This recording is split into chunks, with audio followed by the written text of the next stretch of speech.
1945 Berlin जल रहा है, आसमान काला है, गोलियों की आवाज, टूटती इमारतें और एक बंकर के अंदर बैठा एक आदमी जिसके फैसले ने पूरी दुनिया को बदल दिया।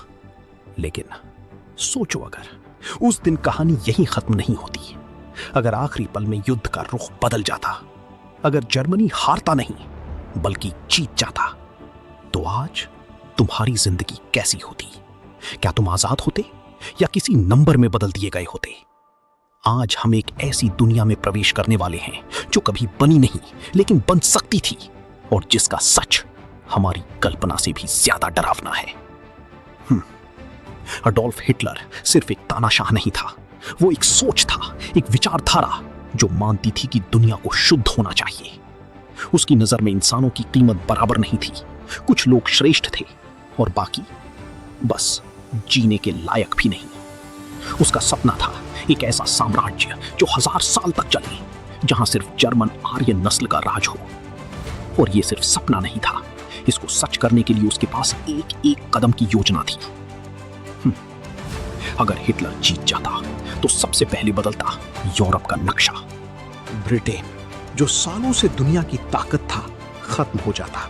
सोवियत यूनियन टूट जाता और अमेरिका शायद युद्ध से पीछे हट जाता। पूरे यूरोप पर सिर्फ एक झंडा होता, नाजी जर्मनी का। लेकिन ये सिर्फ देशों की हार नहीं होती, ये होती इंसानियत की हार। नाजी जर्मनी ने एक योजना बनाई थी जिसका नाम था जनरल प्लान ऑस्ट। ये कोई साधारण योजना नहीं थी, ये एक ब्लूप्रिंट था पूरे समाज को बदलने का। इस योजना के अनुसार पूर्वी यूरोप की करोड़ों लोगों को या तो मार दिया जाता या उन्हें गुलाम बना दिया जाता। उनकी जमीन, उनके घर, उनकी पहचान, सब कुछ छीन लिया जाता और वहां बसाए जाते जर्मन लोग।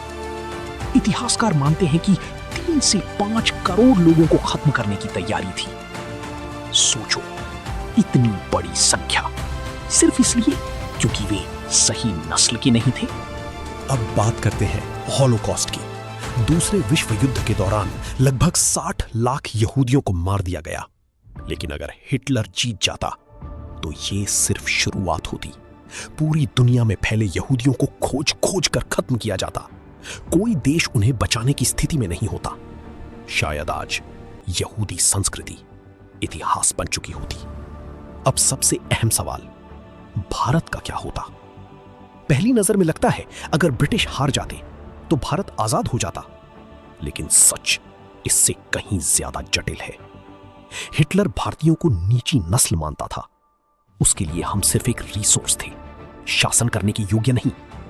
अगर नाजी जीत जाते तो भारत को शायद एक नई प्रकार की कॉलोनी बना दिया जाता, जहां से संसाधन निकाले जाते लेकिन लोगों को अधिकार नहीं दिए जाते। मतलब गुलामी खत्म नहीं होती, बस उसका मालिक बदल जाता।